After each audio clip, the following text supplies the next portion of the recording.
मौलाना रोम फरमाते हैं शीशे पर कभी दिन के वक्त सूरज की रोशनी पड़ती है और शीशे को तुम जिधर घुमाओ सामने भी रोशनी पड़ती।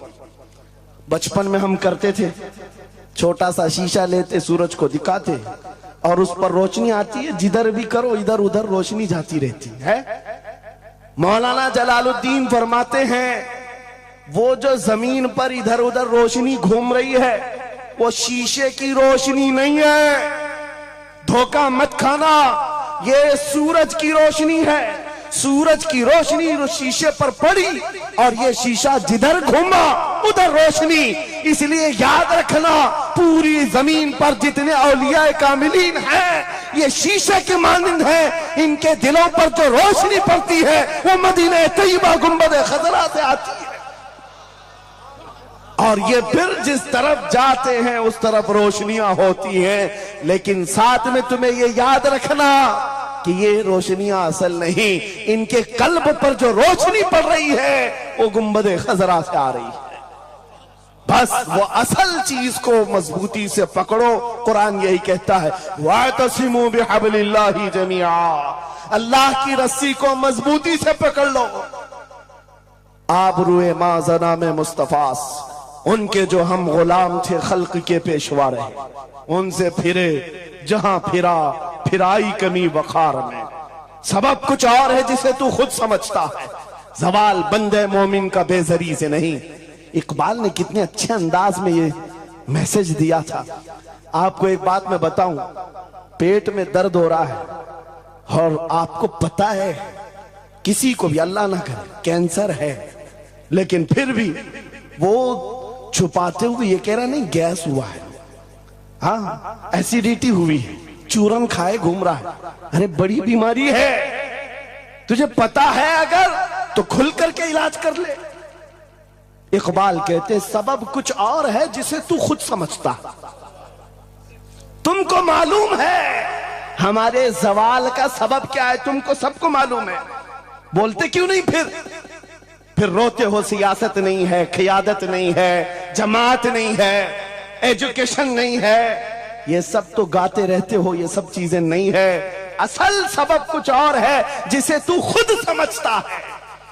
बहुत बारीक बात पर इकबाल ने निशाना रखा। जवाल बंदे मोमिन का बेजरी से नहीं। फिर इकबाल से ही हमने पूछा फिर वो है क्या सबब, क्या है वो सबब? इकबाल ने कहा उनके जो हम गुलाम थे खल्क के पेशवा रहे। वाह, यही है जिससे तू दूर हुआ और फिर आज जलील हुआ। सबब कुछ और है जिसे तू खुद समझता है। आ जाओ नौजवानों, उस सबब को हम हल करते हैं। 10 साल के करीब यूरोप की गलियां छान मारते हुए इकबाल वापस अपने वतन आया। वहां के यूरोपियन को देखा, उनके साइंस, उनके रियाजी, उनके फिजिक्स, उनके ज्योग्राफी, सब चीजों को देखा और कहता है मैं तो ढूंढ रहा था मेरी कौम की इज्जत कहां है, मेरी कौम की बुलंदी कहां है। 10 साल के बाद जब वापस आया, लोगों ने पूछा क्या मिला अपनी कौम की इज्जत का राज? इकबाल ने कहा मैं बहुत गौर से देखता रहा और फिर इस नतीजे पर पहुंचा मेरी कौम के उरूज और इर्तिका बुलंदी का एक ही राज है कि मोहम्मद से वफा तूने, तो हम तेरे हैं। ये जहां चीज है क्या लौह कलम तेरे। ये उस वक्त इकबाल ने कहा था। और फिर मेरे अजीजों, इस बात को आज मैं दोहरा रहा हूं। एक बात अभी भी मैं नाउम्मीद नहीं हूं, सुन्नियों की ये कसरत। और जब आप तुम्हारे जोशो जज्बे, ये नात खानी जो है ये कोई हमारे यहाँ एक फॉर्मेलिटी नहीं है, इन नातों से तुम्हारे दिलों को इतना गर्म किया जाता है आपको खुद अंदाजा नहीं होता। सुभान अल्लाह, आपको अंदाजा नहीं है। हुजूर की याद में तड़पना, दिल का धड़कना सिखाया जाता है।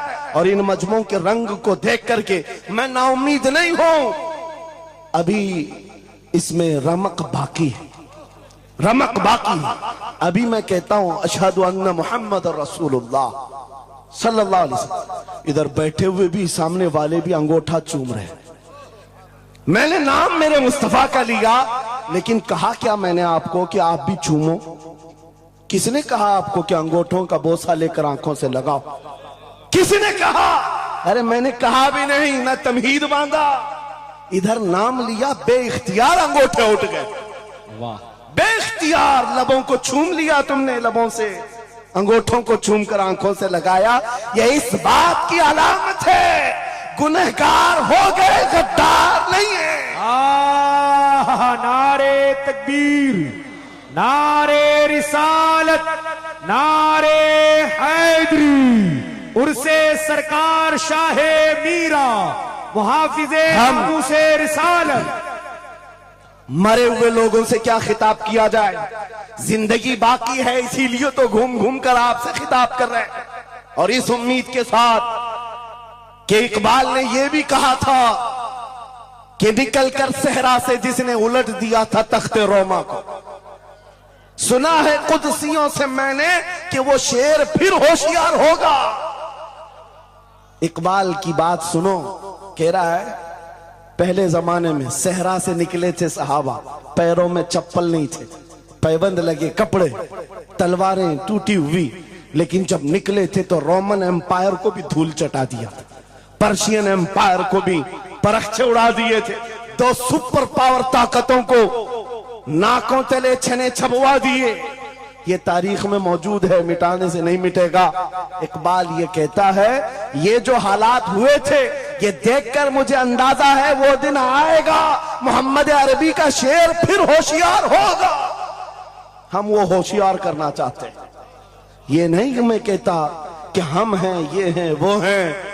खुदा किसी भी दिन, किसी भी जमात में, किसी भी इलाके में एक दिन सलाहुद्दीन को जरूर पैदा करेगा और फिर वो आएगा, इनकलाब लाएगा।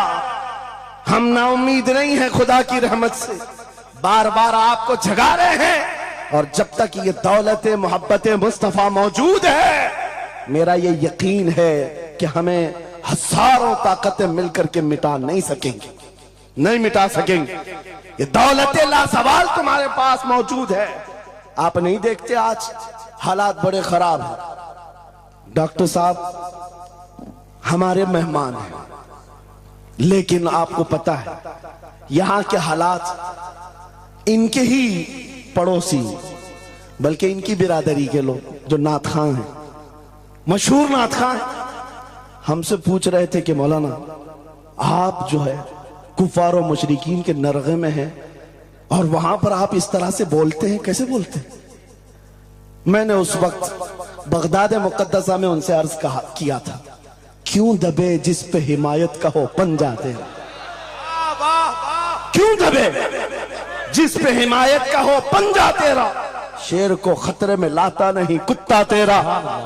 हाँ हम तादाद में कम हैं, हम तादाद में कम हैं और बड़े हालात के मारे हुए हैं, लेकिन हमें अपनी तारीख याद है। बदर में भी तादाद कम थी, उहद में भी तादाद कम थी और सबसे बड़ी तादाद तो करबला में कम थी, लेकिन फतह का झंडा आज भी करबला वालों का ही लहरा रहा है। सुभान अल्लाह। तादाद माने नहीं रखती, कभी मत जाना इन सब मामलात पर। आज जो ढकोसले पैदा किए जाते, तुम्हें मुर्दा किया जा रहा है। कुछ मत बोलो, हालात बड़े खराब हैं। इनसे पूछो तुम्हारे बाप दादा के जमाने में हालात अच्छे थे, वो भी कहेंगे हालात उस वक्त भी खराब थे, उस वक्त भी खराब थे। हरे सुबह अजल की बात कर रहा हूं, इस्लाम का सूरज तुलू हुआ कि मक्का के हालात खराब ही थे, मदीने हुजूर हिजरत करके गए, हालात खराब ही थे। मैं आपको बताऊं, मेरी फिक्र करने वाले उलमा बड़े बड़े सादा बहुत दुआ करते हैं, लेकिन साथ में ये भी कहते हैं थोड़ा सा एहतियात से, क्या आपका होना यहां कौम के लिए जरूरी, इफादा इस्तिफादा लोगों का चलता रहेगा, फायदा होता रहे। मैं एक बात कहता हूं, मैं तो बहुत छोटा सा, बल्कि मैं कोई घास के लायक भी नहीं। इमाम हुसैन का होना कितना जरूरी था। सहाबा कराम के जमाने में अहले बैत का वो सबसे बड़ा चेहरा इमाम हुसैन का होना जरूरी था कि नहीं था? उस वक्त भी ये कहा था सहाबा ने, मक्का से जब करबला जा रहा था ये काफिला, हाथ जोड़कर कहा था मौला हुसैन मत जाए, आप रसूलुल्लाह की निशानी है, आप मत जाए, आपसे खल्के खुदा को फायदा होगा। मेरे अजीजों, मैं ये बात आज कहता हूं, हमारी कोई वकात नहीं, हमारी कोई हैसियत नहीं जो ये समझता है अपनी कुटिया बचाने के लिए कि हमारे होने के बाद बहुतों का फायदा होगा। अरे इमाम हुसैन के होने से कितना फायदा होता, मगर उस हुसैन आजम ने ये नहीं देखा, बल्कि निकल करके उस मैदान में निहत्थे बच्चों के साथ चले आए थे और गर्दन भी कटा दी। ये समरा आज तक देखने को मिलता है। इस्लाम जिंदा होता है हर करबला के बाद। सुभान अल्लाह। इमाम हुसैन ने अजीम उस रुखसत पर नहीं अमल किया था, अजीमत का रास्ता इख्तियार किया, चले आए। उस वक्त भी सहाबा ने उनसे कहा था आपका होना बहुत जरूरी है, लेकिन इमाम हुसैन की नजर में यह बात थी रह लेंगे चंद साल, लेकिन लोगों के दिलों में जो नर्वसपन होगा, शरीयत की धज्जियां उड़ती हुई देख करके बड़े बड़े लोग खामोश हैं, तो आइंदा आने वाली नस्लें भी इसी तरह कंप्रोमाइज करती हुई चली जाएंगी। मेरे अजीजों, मैं आज खुल करके बताता हूं, मेरी पुश्त पनाही करने के लिए बड़े बड़े उलमा मौजूद है, एक भी हुकूमत का कुत्ता नहीं है और ना ही जरूरत है। जब कभी पहली मर्तबा मैं तन्हा खड़ा था मुंबई की सरजमीन पर, हुजूर मोइनुल मशाइख मेरे साथ थे, उस वक्त भी साथ थे, आज तक है। और ये भी बात बताऊं, आपका मैं मुफ्ती होऊंगा लेकिन इनका बाबू, ये हमेशा एक ही बात, ये सारी चीजें मेरे साथ हैं, लेकिन फिर भी मैं खुल करके आपके साथ ये कहता हूं, बच्चे मेरे भी, बीवी, खानदान मेरा भी है, लेकिन एक चीज सताती है आज कि अगर आज आप सबकी बातें सुन करके हम भी कहें थोड़ा जी लेंगे, हम भी 10 साल 12 साल 14 साल जो जिंदगी मिल जाए जी लेंगे, क्योंकि इनको ना बोलेंगे तो छोड़ देंगे, आसानी से रहने देंगे। लेकिन एक नुकसान हम देख रहे हैं, कल को आने वाली नस्लें पूछेंगी, कल को आने वाली नस्लें पूछेंगी, जब नबी की शान में कुत्ते भौंकते थे हमारे बाप दादा रोटियां सेका करते थे, उनके दिलों में कौन सा ईमान होगा, उनके दिलों में कैसी बुज़दिली आ जाएगी। लेकिन मेरे अजीजों, ज्यादा से ज्यादा क्या होगा, मौत तो सबकी लिखी हुई है, मेरी भी है, आपकी भी है, किसी दिन बिस्तर पर पांव रगड़ कर मर जाएंगे। लेकिन हम ये सोचते हैं जब मरना मुकद्दर है ही, यूं भी तो किसी दिन दुनिया से जाना है, नबी पाक का नाम बुलंद करके जाएंगे, नस्लें इस बात के लिए सीना चौड़ा करके कहेंगी, नहीं, सारे अगर कुत्ते भौंक रहे थे, मेरा बाप मेरा दादा नबी की शान में अज़मत रिसालत के दिफा के लिए तन्हा खड़ा था, या उलमा में से कोई खड़ा था, उनके फख्र के लिए इतनी बात काफी है और उनके ईमान की हिफाजत के लिए इतनी बात काफी है। सुभान अल्लाह, सुभान अल्लाह।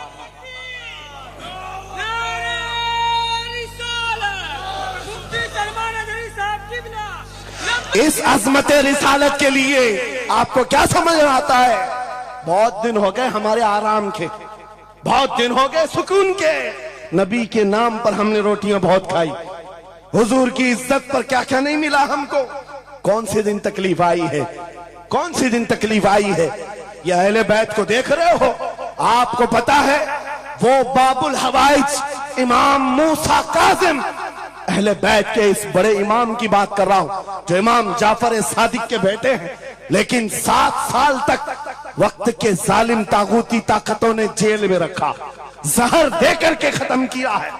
आपको पता है इमाम मोहम्मद बिन हसन अस्करी, जिनको जहर देकर के खत्म किया गया, अहले बैत था जिन्होंने 20-20 साल जेल काटी है, रसूलुल्लाह के शहजादे थे वो, रसूलुल्लाह की आल थे, आज तो लाखों में है, उस वक्त तो नबी के शहजादे चुनिंदा थे, पूरी दुनिया के वो मरकज थे, लेकिन जेलों में 20-20 साल गुजारे, किसी को 10 साल, किसी को 12 साल, किसी को 20 साल। आपको पता है इमाम मूसा काजिम को जंजीरों से भी मारा गया था, जंजीरों से। आप अपने बाप को मार खाता हुआ देख करके नहीं बर्दाश्त कर पाते, हमारे वो अजीम इमामों की बात कर रहा हूं जिन्होंने मेरे नबी की शरीयत की दिफा के लिए जेलों की जिंदगी, हत्ता के रिवायत ये बताती है मौला इमाम मूसा काजिम का जनाजा भी जेल से निकला। मेरे अजीजों, ये सब क्या बातें सिर्फ बयान करने के लिए रह गई? उलमाए ज़वील एहतराम इस मनसब को हाथ समझेंगे। आज ज्यादा से ज्यादा यही होगा। इसी किछोछा मुकद्दसा के एक बुजुर्ग थे जो मेरे बहुत बड़े आइडियल है, सैयद मुजफ्फर हुसैन कछोछे। आजादी के मौके पर बड़ी मुसीबतें उठाई और इनको पकड़ करके, एक शहजादा है किछोछा मुकद्दसा का आस्थाना, और जेल में डाल दिया गया था। आपको पता है किछोछा के उस शहजादे ने एक जवाब दिया था जो मेरा फेवरेट शेर है, पसंदीदा शेर है।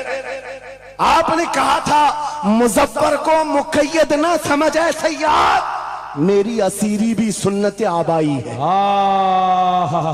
माशाअल्लाह, मेरी असीरी भी सुन्नत आबाई है। मुजफ्फर को मुकय्यद मत समझ ऐ सैयद।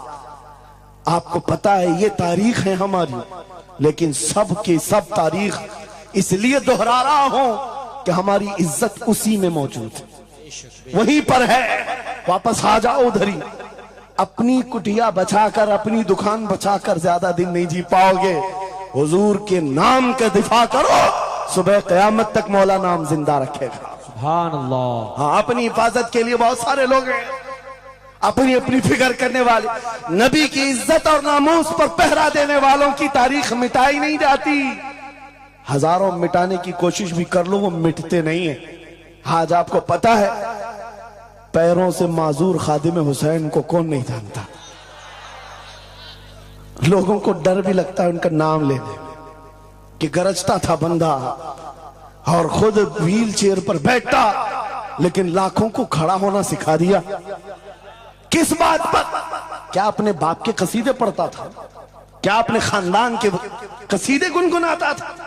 एक ही बात, रसूलुल्लाह की अजमत पर बात, हुजूर की इज्जत पर बात करो तो फिर पता चलता है 8 साल के बच्चे से लेकर 80 साल के बूढ़े के दिल में भी अल्लाह खुद मोहब्बत डालता है। वाह, सुभान अल्लाह, खुद मोहब्बत डालता है। सब चीजें मौजूद हैं उसी जात पर। एक बात मैं अब आपके सामने कहता हूं, गुफ्तगू समेटता हूं। आला हजरत का मसलक देखो, निशान देखो, और आपको उसी बात पर मैं लाकर जमा कर दूंगा। और सुन्नियों का मजमा मुझे पता है, आधा शेर में पढ़ूंगा, आधा ये खुद ही कंप्लीट करेंगे। और गारंटी के साथ कहता हूं, मुझे पता नहीं यहाँ के मजमे के बारे में, लेकिन इतनी गारंटी जरूर है आप कंप्लीट करेंगे। क्यों? हमें पता है मिजाज इश्क रसूल का, हमें पता है मोहब्बत मुस्तफा का। सुनो, मैं कहता हूं वो जो न थे तो, वो जो न हो तो, ये गारंटी है हमारी,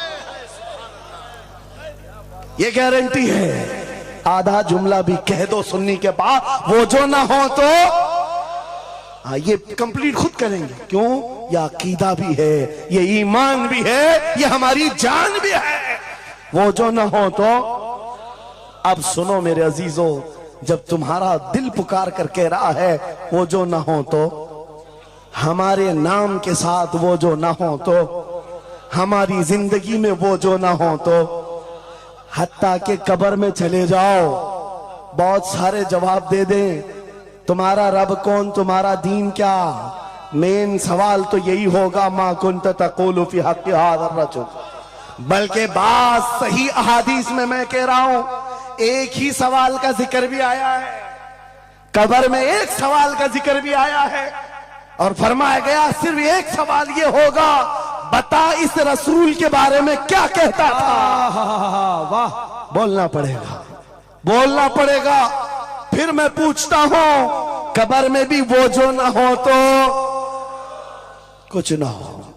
जब तक नहीं बोलोगे आगे नहीं बढ़ेगी गाड़ी, वरना फंसे रह जाओगे। वो जो ना हो तो चलो, कब्र की जिंदगी खत्म हो गई, हशर में आ गए, हशर के मैदान में आ गए। लेकिन यहां पर भी क्या मसला है, खलीलो नजी मसीहो सफी सभी से कहीं कहीं न बनी। खलील और नजी, मसीह और सफी, सभी से कही कहीं ना बनी, ये बेखबरी की खल्क फिरी, कहां से कहां तुम्हारे लिए। वहां पर भी सबके पास फिर करके आती है कौम उसी मोहम्मदुर रसूलुल्लाह के पास आए। और शफाअत शुरू कहां से हुई? रसूल पाक से शुरुआत हुई, और उसके बाद इख्तिताम तक मेरे आका फरमाते हैं कयामत के दिन मेरी हालत ये होगी, मेरे कंधे पर चादर पड़ी होगी और वो कभी खसक खसक कर गिर रही होगी। एक हाथ से मैं अपनी चादर संभाल रहा हूंगा और दूसरे हाथ से अपने उम्मतियों को पकड़ पकड़ कर जन्नत में ले जा रहा हूं।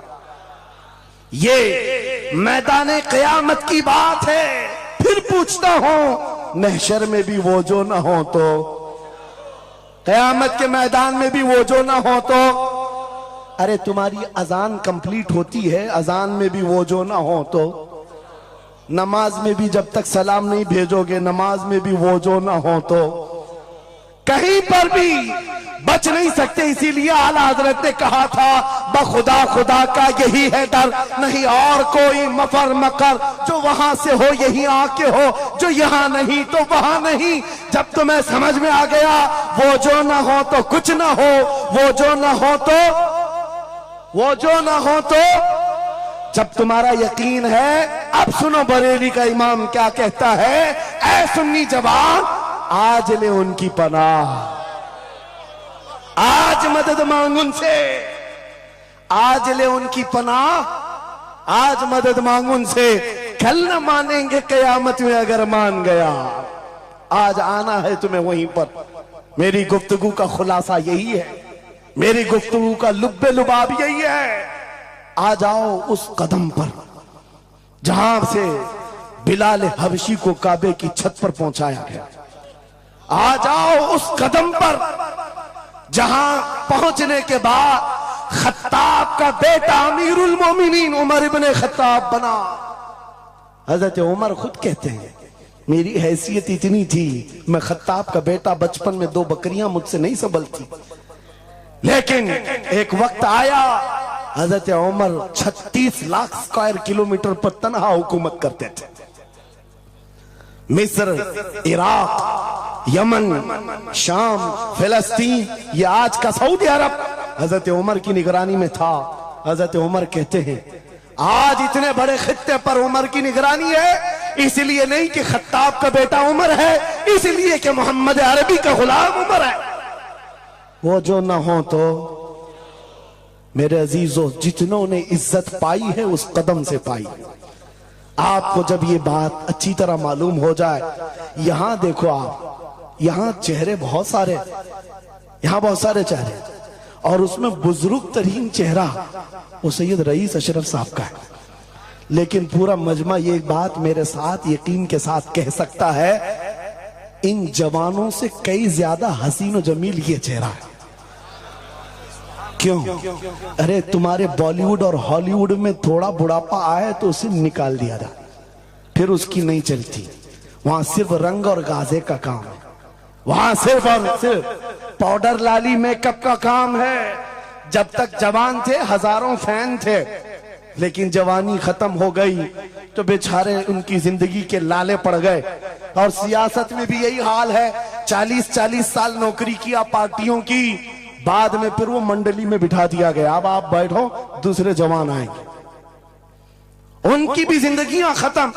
लेकिन एक बात है, नबी पाक का जो गुलाम होता है वो 80 साल का भी हो जाए, उसके अंदर ना पुरानापन आता है ना बुढ़ापा आता है। सुभान अल्लाह। इज्जत वैसी ही बरकरार है, खूबसूरती वैसी ही है, 80 साल का हो कि 90 साल का हो। अरे 75 साल की उम्र में हमने हुजूर ताजुश शरिया को देखा है, और जिन आंखों ने उन्हें देखा होगा वह इस बात की गवाही देते हैं, 1 लाख खूबसूरत जवानों को एक तरफ रखो और एक तरफ ताजुश शरिया को, और देखने वाले की निगाहों को टटोल कर देखना, वो 1 लाख की तरफ नहीं, इस 75 साला उस अजीम हुस्न को देखने में मां होगा जो हुस्न पाउडर और लाली का नहीं है, इश्क मुस्तफा से मिला हुआ है। इज्जत रसूलुल्लाह के कदमों से, उनकी वाबस्तगी से है, तो फिर छोड़ कर ये दर बदर क्यों ठोकर खाते हो? कहां ये बॉलीवुड और हॉलीवुड के चक्कर में पड़ गए? कहां तुम टिकटॉक पर मुजरे करने लग गए? कहां तुम गाने में अपनी जिंदगियां बर्बाद करके अपने दिल में निफाक पैदा करने लग गए? अरे ताश के पत्ते, जुए के अड्डे, शराब की बोतलें, ये तुम्हारी शान नहीं, ये तुम्हारे लिए ज़ेब नहीं देखता। और एक बात याद रखो, तुम जिन इलाकों में रहते हो बहुत सारे दूसरों को देखते हो, वो नाच रहे हैं तो हमको भी नाचना चाहिए, वो ऐसा कर रहे हैं तो हमको भी ऐसा करना चाहिए। शेरों को, कुत्तों को कभी देखना नहीं चाहिए। जो शेर है वो अपनी बिरादरी को देखता रहे, कुत्ते को देखता रहेगा तो फिर अपना शेरपन भी भूल जाएगा। इसलिए याद रखो, तुम खैरे उम्मत हो, तुम्हारा लक़ब कुरान में आया है। तुम नचनियों को मत देखो, शराबियों को मत देखो, जुआरियों को मत देखो, वो गाने पे कैसे थिरकते हैं, वो कैसे नाचते हैं, ये तुम्हारा मतलब नहीं है। तुमको अगर देखना है, खालिद बिन वलीद को देखो, सलाहुद्दीन अय्यूबी को देखो, शिहाबुद्दीन गौरी को देखो, औरंगजेब को बार बार देखो, बार बार देखो।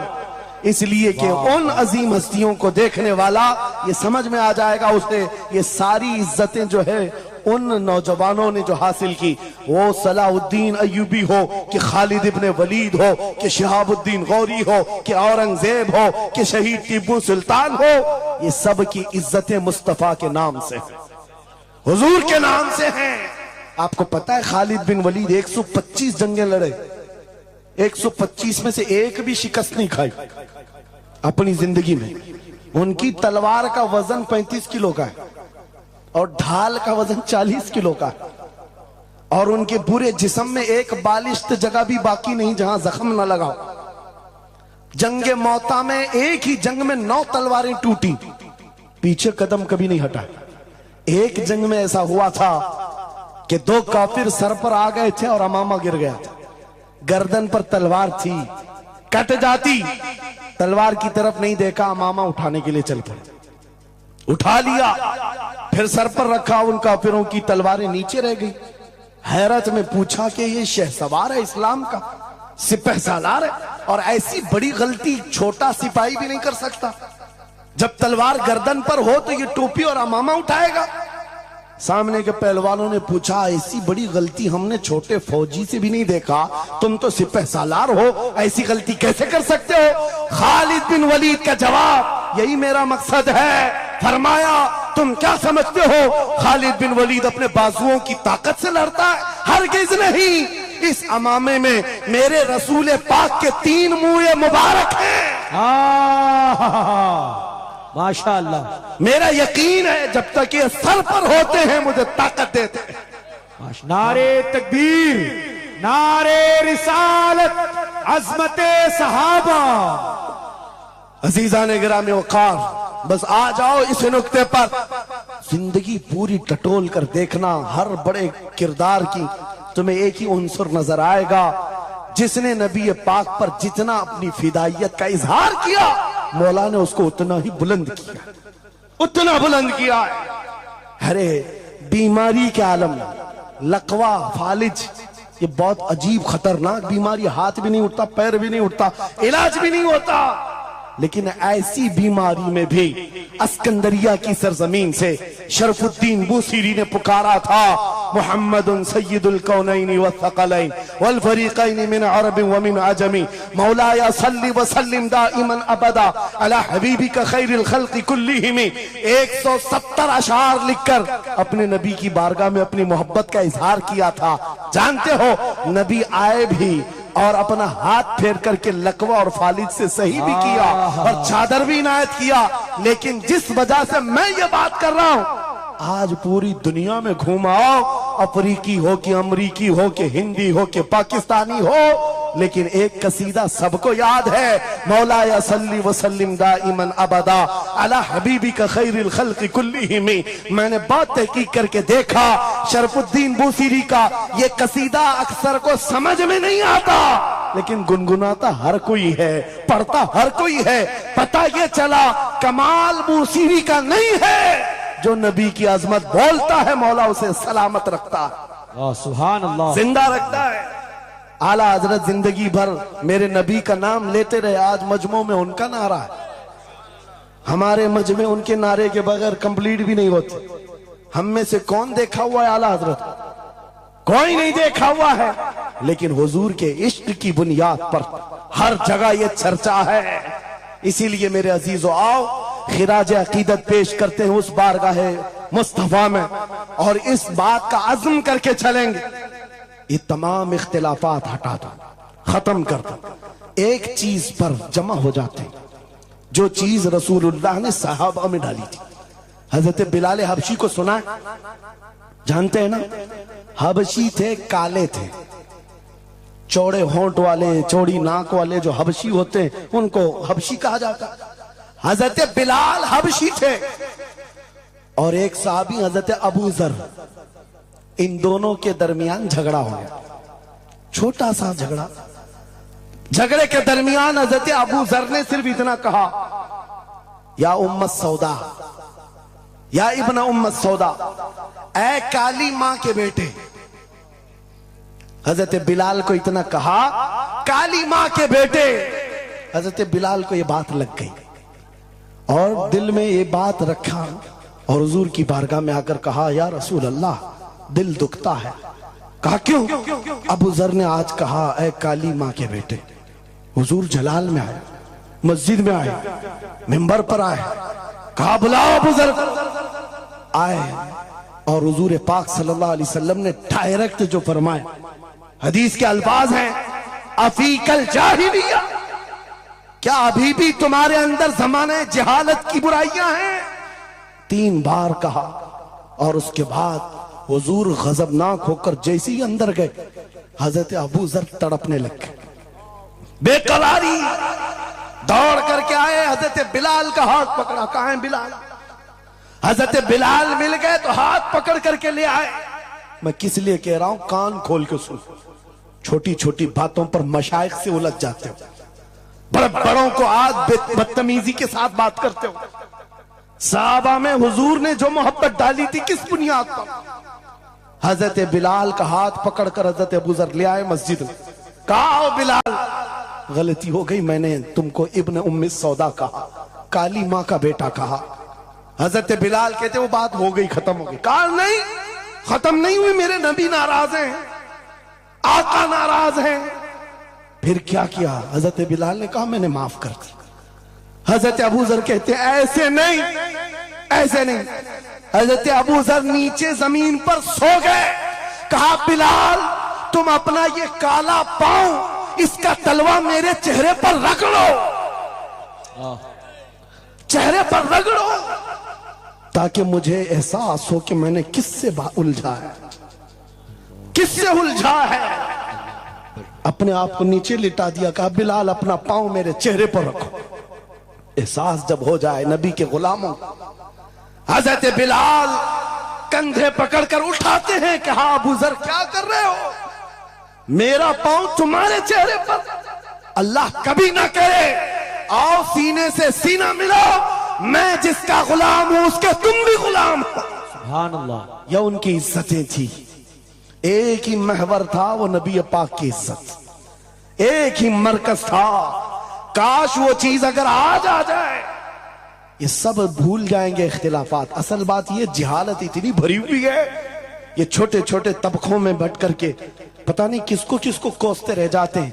अरे जिसको बोलना हो उसको बोलने से पहले इतना तो सोचो, नबी की बात करता है, हुजूर का गुलाम है, आशिक रसूल है। लेकिन एक बात, तुम खराबियां छोटी सी भी पा लेते हो तो चर्चा करते हो, इतना चर्चा करते हो। क्या ये फरिश्ते हैं? हर एक से गलतियां हैं, हर एक की गलतियां हैं। जितना चर्चा एक गलती को लेकर करते हो, कसम खुदा की बताओ, अपने दिल पर हाथ रखकर उसकी एक अच्छाई मिले तो क्या इतना चर्चा करते? क्यों नहीं करते? इसका मतलब है दिल बीमार है तुम्हारा, जाती हसद है, जिसको लेकर किसी को टॉन्ट करते हो, किसी को तानाजनी करते हो। सोशल मीडिया इस पर भरा पड़ा हुआ है, नए नए मुफत्तिन इस तरह के मुनाजिर आए हुए हैं, फितना अंगेज लोग। वो अपने दिलों का इलाज करें, वरना मुनाफिकत आ जाएगी, मुनाफिकों में शुमार होगा। अरे तुम्हारी एनर्जी गुस्ताखाने रसूल के लिए रखो, आशिकाने रसूल के लिए नहीं। जितनी ताकत लगाना है उन कुत्तों के खिलाफ लगाओ जो नबी पर भौंकते हैं और जो जिंदगी भर नबी की अजमत की नौकरी करते हैं। तुम्हारी जुबानें उनके लिए खुलती हैं। बहुत उम्दा। कैसा आलमिया है, कैसा आलमिया है। जिंदगी भर नबी की नात पढ़ने वाले को एक कूड़ा करकट जमा करने वाला सब्जी बेचने वाले के सामने खड़े होकर अपना ईमान साबित करना पड़ रहा है। बड़े बड़े मशाइख को आज सर्टिफिकेट दिखाना पड़ रहा है, मैं भी मोमिन हूं, मैं भी मोमिन हूं। और किसके सामने? यह गली कूचों पर नुक्कड़ पर बैठ करके मुनाजरे करने वालों पर, जिनके ईमान का कोई ठिकाना नहीं। लेकिन मैं आपको कहता हूं, इन गद्दारों से अपने आप को बचाओ।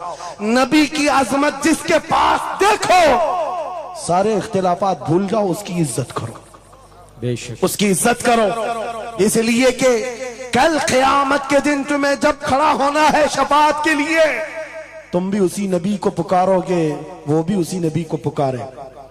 लेकिन एक बात सुन करके जाओ, मेरे आका ने फरमाया मेरा उम्मती, ये नहीं कहा मेरी अहले बैत। अहले बैत का मकाम बहुत बुलंद है। फरमाया मेरा उम्मती दूसरे उम्मती से लड़ पड़ा, और उसके बाद फिर दोनों में एक ने कहा कि मुझे एहसास हो गया, माफ कर दो, और दूसरे ने कहा नहीं माफ करता। हुजूर फरमाते हैं कल क़यामत के दिन वो मेरी शफाअत के करीब ना आए। अल्लाहु अकबर। वो मेरी शफाअत के करीब ना आए। नबी को कितना एहसास है तुम्हें जोड़ कर रखने का, तुम्हारे इत्तिहाद का। हुजूर पाक ने 3 दुआएं की थी मस्जिद इजाबा के पास। एक दुआ नहीं पहुंची, जिसमें वो यही दुआ थी कि अल्लाह मेरी उम्मत को इख्तिलाफात से बचा। ये इम्तिहान है उम्मत का, लेकिन नबी को सबसे ज्यादा इस बात का शौक था कि मेरी उम्मत मुत्तहिद रहे। ऐसा शौक नबी पाक का कि सहाबा को तकरार करते हुए देखना पसंद नहीं करते, सफों में दरार पसंद नहीं करते। आपको पता है हुजूर उस वक्त तक रकात नहीं बांधते जब तक सफें पूरी दुरुस्त नहीं करते। ये इत्तिहाद ही की तो बात थी, दिल से दिल जोड़ना, कंधों से कंधा जोड़ना। और आज हमारा हाल ये हो गया, इत्तिहाद की बात करो तो हम सुलह खुली हो गए। मैं तो अहले सुन्नत व जमात आशिकाने मुस्तफा की बात कर रहा हूं। अरे छोड़ो उन खबीसों को, अपना इत्तिहाद तो कर लो, बहुत उम्दा। अपना इत्तिहाद कर लो। तुम्हारा हर बुजुर्ग पर इत्तिहाद है, गौस पाक तुम्हारे, गरीब नवाज तुम्हारे, मखदूम सिमना तुम्हारे, महबूब इलाही तुम्हारे, लेकिन इनके सब मानने वाले सब अलग। क्यों? ये सारे औलिया का मिशन एक ही है, अजमत रसालत, वाह, अजमत नामूस रिसालत। जब सबका मिशन एक है तो फिर अपने दिल का इलाज करने की जरूरत है। आज बस दिल का इलाज करो। कहीं ऐसा तो नहीं कि शैतान हमें लायानी बातों में मुलविस कर रखा है। तुम्हारा पूरा का पूरा सर घुमा कर रख दिया गया है। जिन चीजों में तुम्हें अपनी एनर्जी खर्च करनी थी, शैतान कहीं और लगा दिया। इसीलिए कुत्ते खुल करके मैदान में आने लग गए। उनको पता है जिस दिन ये मोहम्मद अरबी के शेर जमा होने लग जाएं तो फिर इनका जीना हराम कर रखेंगे। तुम्हें हजारों इख्तिलाफात में डाल रखा है, और बाज़ाब्ता इसकी प्लानिंग होती। इस हलके को अलग हर एक में एक फित्तीन भेजा जाता है, जो उसके मुर्शिदों को ये गाली दे, इधर का एक उनके मुर्शिदों को गाली दे, और फिर ये अंगार भड़काए रखे, ये उलझते रहें, उलझते रहें, उलझते रहें। और कुफ्फार और मुशरिकीन अपने नापाक मंसूबों से इस्लाम को गालियां दें, कुरान को गालियां दें, रब को गालियां दें, नबी को गालियां दें। आज ये आलमिया है या नहीं? तुम पीर के खिलाफ बात सुन करके भड़क जाते हो और नबी के खिलाफ बात सुनकर खामोश बैठते हो। अल्लाह, कैसा आलमिया आ गया। अगर तुम इस तरह की टुकड़ियों में घेर दिए गए, महसूर हो गए, तो समझ लो कि बर्बादी बहुत करीब है, बहुत करीब है। बगदाद में ये हो चुका है, गरनाता में ये हो चुका है। उलमा को लड़ाया गया था, अलग अलग जमातें बनाई गई थी, बाज़ाब्ता उसमें शिया सुन्नी अलग अलग तबकात बनाए गए, क्योंकि एक बुजुर्ग ने कहा था अपने बेटे को, लकड़ियों का एक गट्ठा दिया बंधा हुआ, बेटे से कहा बेटा इसको खोलना नहीं, तोड़ देना। तोड़ने की कोशिश किया, उसका घुटना फूट गया। उसके बाद वो आया कई घंटों के बाद, कहा बाबा टूटता नहीं। कहा खोल दे रस्सी। रस्सी खोला, गट्ठा था लकड़ियों का। कहा अब तोड़। एक एक को तोड़ा, आधे घंटे में टूट गए। बुजुर्ग ने कहा बेटा मैं ये उम्मत मुस्तफा की मिसाल देना चाहता, अगर ये रस्सी में मजबूत बंधे हो, बड़ी सी बड़ी ताकत इनको तोड़ने आए अपना खुद बर्बाद कर जाएगी, लेकिन अगर तुम खुल गए तो चंद दिनों में कस्तों में सफाया होगा। मुत्तहिद रहोगे तो कहलाओगे मोमिन व गाजी, मुंतशिर होगे तो कस्तों में सफाया होगा। मेरा मैसेज यही है, वातसिमू बिहब्लिल्लाहि जमीआ, अल्लाह की रस्सी को मजबूती से थाम लो, और अल्लाह की रस्सी एक ही है। कितनी अजीब बात है, वो दूसरों के लिए फर्क करना मुश्किल हो जाता है। उनका हवाओं का खुदा अलग है, पानी का अलग है, मट्टी का अलग है, मरने का अलग है, पैदा होने का अलग है। अरे तुम्हारा सब मिलाकर एक ही है, एक ही है। एक खुदा है जिसके सामने तुम्हें झुकना है। और फिर नबी पाक जो सारे नबियों का सरदार, एक रसूल की मोहब्बत तुम्हारे दिल में बिठाने के लिए कही, एक रसूल की मोहब्बत।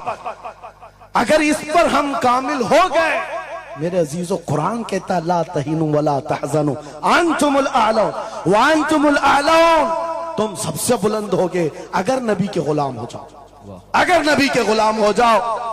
सब मेरी बातों का खुलासा एक ही है। आओ बारगाह मुस्तफा में यह अहद करते हैं और अपनी जिंदगी का मकसद समझ करके आखिर मैं इस बात पर खत्म करता हूं। यह सूफिया का एक मसलक है, मैं इजाजत लेकर कह रहा हूं, 2 मिनट। एक सूफिया के मसलक में मुराकबा होता है।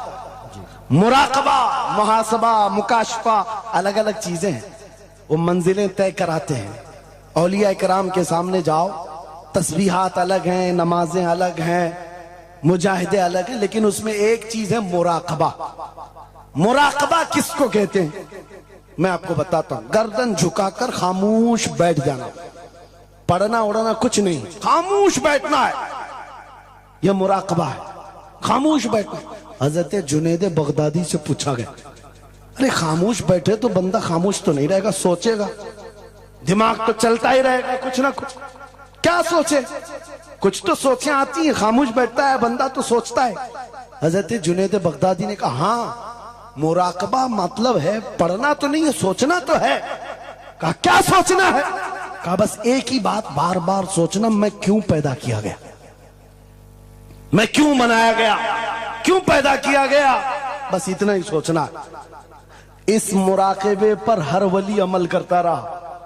और बताऊं मैं आपको, जब किसी का मुराकबा मुकम्मल हो जाए, तुम भी करके देखना, आज के बाद जाओ बैठ करके 1 घंटा ना सही, आधा घंटा नहीं, 10 मिनट आंखें बंद करके सोचो, मुझे क्यों बनाया गया, मुझे क्यों पैदा किया गया, इस जगह क्यों रखा गया। और जब यह मुराकबा कंप्लीट होता है, एक मंजिल पर बंदा पहुंच जाता है, उसका ज़मीर जवाब देने लगता है कि तू क्यों पैदा हुआ था। उसका दिल खुद ही बोलेगा क्यों पैदा हुआ था।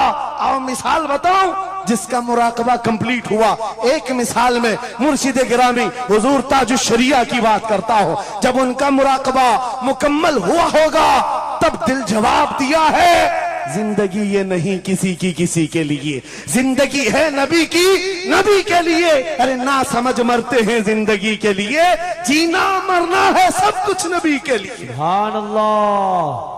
मुराकबा कंप्लीट हो जाए, ये जवाब